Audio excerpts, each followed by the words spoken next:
para aí 1300 jogos como treinador, tenho para aí 200 e tal nas competições europeias, e eu sei que ele sabia que o Tchouaméni, o Ayson e o Carreras não podiam ver o cartão amarelo. Ele sabia.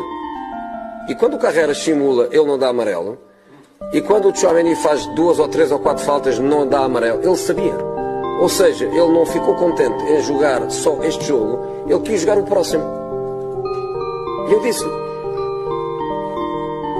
E ele expulsou-me, mas ele sabe que eu disse a verdade. 5-6 महिना अगाडिको कुरा हो हैन, जुन manager मड्रिडको चिरहरण गरेर धोती खोल्नतिर लागेको थियो हैन, आज त्यही म्यानेजर त्यही चिरहरण गरिसकेको मड्रिडलाई पछ्यौरा उडाउन आउने काम गर्दैछ हैन। Mourinho to Madrid here we go भइसक्यो, भएको जति सबै मतलब अब नहुने त कुरै भएन, किनकि अब अरू कुनै म्यानेजर आएर यो मड्रिडलाई सम्हाल्छु भन्नु पनि धेरै गाह्रो छ हैन। जसरी केटोले मतलब 2010 वाला बार्साको अगेन्स्ट सेलिब्रेसन गरेको थियो, त्यस्तै नोस्टाल्जिया आउने खालको सेलिब्रेसन गर्यो मड्रिडको अगेन्स्ट नै।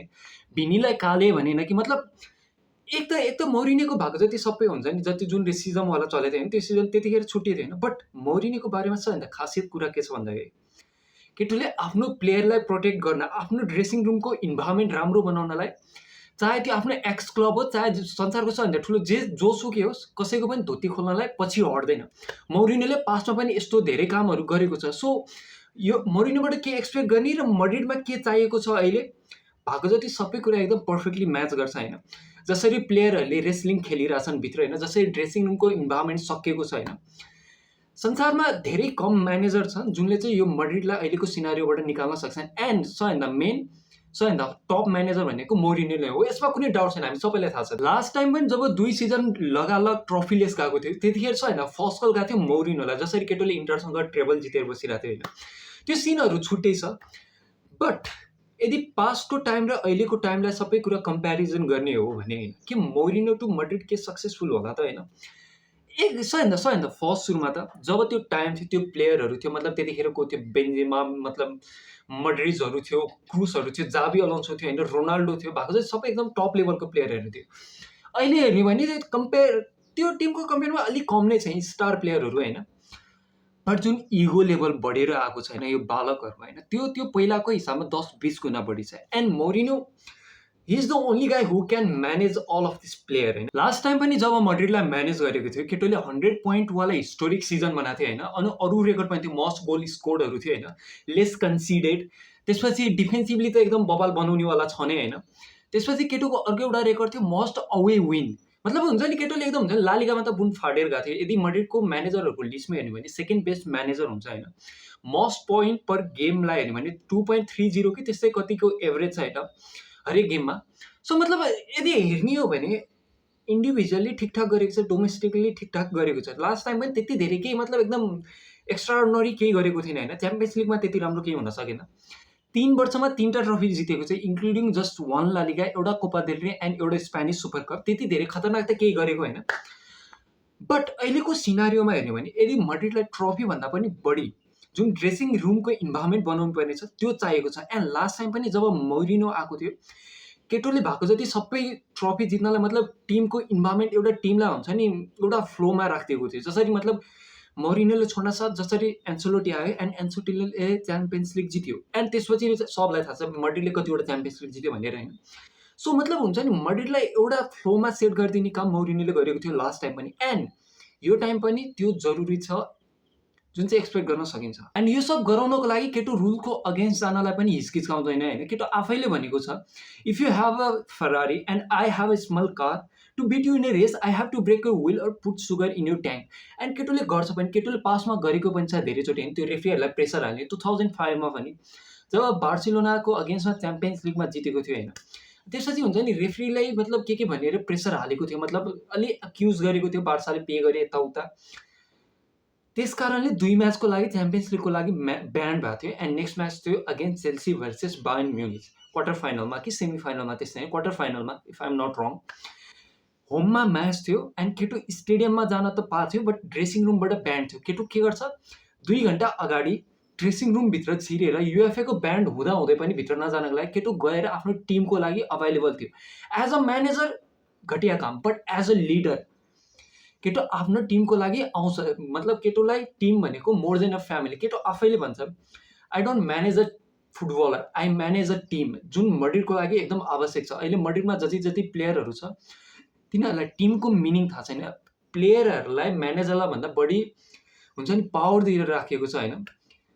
त्यो सब इन्ड गर्नलाई योभन्दा बेटर म्यानेजर कोही हुन सक्दैन। आइ एम नट एक्सपेक्टिङ केटोले पुरा भाग्छ सबै सिजन चेन्ज गरिदिन्छ होइन। मलाई यति विश्वास छ यो टिमलाई एउटा फ्लोमा पुर्याइदिन्छ जसले चाहिँ हुन्छ नि ड्रेसिङ रुमवाला प्रब्लम एकदम मजाले सल्भ गरिदिन्छ होइन। अनि त्यसपछि अरू कुनै म्यानेजर आउँछ त तिनीहरूलाई पनि ट्रफी जित्नलाई सजिलो हुन्छ। यदि कुनै ट्रफी जितेन भने छ र मड्रिडको ड्रेसिङ रुम मात्र मिलाइदिएछ भने पनि होइन, मौरिनोको लागि र मड्रिडको लागि त्योभन्दा ठुलो भिक्ट्री त्यही हुनेवाला छ होइन। बट यदि केही जित्नु छ भने धेरै साइनिङ त चाहिन्छ होइन। एक त के भन्दाखेरि मौरिनोको जति पनि टिम हेर्नु छ होइन, च्याम्पियन्स लिग जितेको बाइ द वे एउटै म्यानेजर जसले चाहिँ 3टै युरोपियन कप जितेको छ अझसम्म होइन। केटोले जुन पनि च्याम्पियन्स लिग जितेको टिम हेर्नुहुन्छ, चाहे त्यो इन्टर र पोर्टोलाई लिएर होस्, केटोले स्टारहरू लिएर जितेको छैन। भएको जति सबै फेलियरहरू होम ग्रोन प्लेयरहरू लिएर जितेको छ, जुन चाहिँ मड्रिडमा हुनेवाला छैन। मड्रिडमा के छ, भएको जति सबै प्लेयर बाहिरबाट मगाएको एकदम स्टारहरू छ। अहिले पनि हेऱ्यो भने धेरै स्टारहरू छन्। एन्ड मौरिनोको खासियत यो होइन कि केटोले स्टारहरू लिएर च्याम्पियन्स लिग जितेको छ। पासमा 2टा च्याम्पियन्स लिग जितेको पनि केटोहरूले आफैले मतलब हुन्छ नि आफैले क्रिएट गरेको अन्डरडगवाला टिम लिएर जितेको छैन।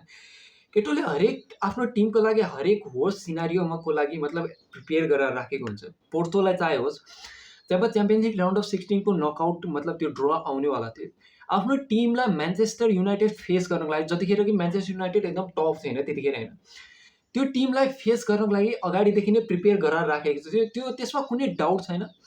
आइनो केटोले फुटबल खेलाउँदैन पेप गार्डियोलाले जसरी होइन, बट जुन गराउँछ हराम बल प्लस क्विक काउन्टर, त्यो नै फुटबलको सबसे डेडली कम्बिनेसन हो। And I am sure with 5-6 signings, I know अब जुन साइनिङहरू त चाहिन्छ नि स्पेसली डिफेन्स लाइनमा होइन, यदि हेर्ने हो भने मौरिनोको डिफेन्स लाइनमा पासमा एकदम राम्रो छ। जेनेटीहरू थियो इन्टरमा हुँदा पनि होइन, कोस्ता भालेन्तेहरू थियो पोर्टोमा हुँदाखेरि पनि होइन, एन्ड मड्रिडमा हेर्ने भने पनि रामोस पेपेहरू थियो। अहिले को छ, डिन होसेन रोडिगर, सफ्टीहरू एक थप्पड गालाम पर्छ त दुधको धारा बग्छ, त्यस्तो सफ्टीहरू छ। त्यस्तो सफ्टी लिएर मौरिनोले अग्रेसिभ फुटबल खेलाउनेवाला छैन। But I know with few signing, केटोले जुन साइनिङ गर्छ लास्ट टाइम पनि एकदम टप साइनिङ थियो। मोड्रिच लिएर आयो, ओजिल लिएर आयो, एङ्गल डिमारिया लिएर आयो, मतलब जुन साइनिङहरू गर्छ त्यसमा कुनै डाउट छैन होइन। इभन चेल्सीको लागि पनि साइनिङहरू त्यस्तै बवाल थियो, इन्टरको लागि पनि साइनिङहरू त्यस्तै बवाल थियो होइन। एन्ड पोर्टोको लागि पनि एकदम होम ग्राउन्ड प्लेयरहरू जुन साइनिङ गरेको थियो सबै काम गरेको मात्र छ। यति कुरा चाहिँ म लेखेर दिन सक्छु कि अरू काम गरोस् नगरोस् मौरिनोको साइनिङ, यदि पेरेजले मौरिनोले भनेको चाहिँ सबै प्लेयर लिएर आएर दिन्छ भने it is going to be a very long season for other European team, especially for Barcelona. मतलब 2 सिजन त्यत्रो ट्रफी जित्न साथ होइन। आई वोन्ट से कि हामी ट्रफीले जान्छौँ होइन, किनकि अब हाम्रो पनि एकदम टप लेभलको साइनिङहरू हुनेवाला छ। बट यार यदि मौरिनोले सबै साइनिङ पाउँछ भने एल क्लासिको हेर्न मजा आउनेवाला छ। पुरा ड्रेसिङ रुम जुन चेन्ज गर्नेवाला छ त्यो मजा आउनेवाला छ। प्रेस कन्फरेन्स पोस्ट म्याच इन्टरभ्यूहरू त्यसमा एकदम 10 मजा आउनेवाला छ। आई वोन्ट से कि मौरिनो आएर भएको जति सबै उलट पलट गरिदिन्छ केटोले होइन, त्यहाँ ट्रेबल जित्छ यताउता। बट मलाई यति कुरा चाहिँ विश्वास छ कि मौरिनो आएपछि जसरी केटोले साइनिङ गर्छ, जसरी केटोले फुटबल खेलाउँछ, Madrid will be back in there form. Madrid जुन कामको लागि चिनिन्छ त्यो कामको लागि पक्का कमब्याक हुनेवाला चाहिँ यति म ठोकेर दिन सक्छ होइन। सो या केटो आउन बाँकी छ, साइनिङ गर्न बाँकी छ, अझै वर्ल्ड कप त हुने बाँकी छ होइन। एक त केटो आउन बाँकी नै छ होइन, केटो आएपछि साइनिङ को गर्छ, कसरी फुटबल खेल्छ त्यसको लागि त हामी छँदैछौँ होइन। सो या त्यतिखेर भेटौँ। ओके भाइ।